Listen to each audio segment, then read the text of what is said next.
Well, tonight, California is moving closer to requiring all public school students learn how to manage money. Some schools in our region, though, already offer these financial literacy classes. CBS 13's Dom Garcia visiting Mesa Verde High, where they're seeing some great results.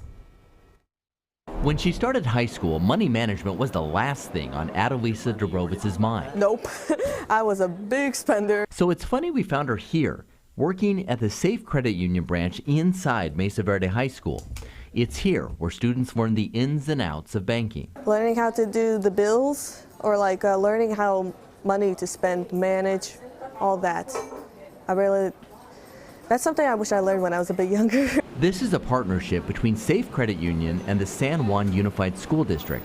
Just one of the tools the district has to teach students personal finance. It's not just book learning, it's hands-on partnerships. Spencer Murish is a business academy teacher at Mesa Verde, one of the school's career technical education programs. So it's vital to have programs like this where we can help them not just understand the greater concepts of how to run a business, but it starts with personal management and personal finance and personal accountability to be able to become a responsible member of society.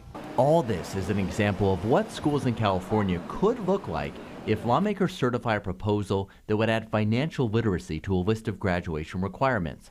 Murish says real-world situations really grab his students' attention. Hey, you can be driving and your car breaks down. It's $300 just to have someone look at it before you even did a repair. And they go, no way, it's that much. And we write out the budget of, so if you're making $17 an hour out of high school, how much room do you have for that budget with the average rent and the average stuff like that? How to open a checking account, managing money, compound interest, practices that can make a huge difference in someone's life.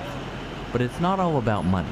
A big part of business is being an ethical human being, running an ethical company, trying your very best to do your very best. And it seems to be rubbing off. Students like Adalisa making those small decisions that can set them up for a lifetime of success. I've learned how to spend less, not a lot of money, and to really think if do I really need it or nah.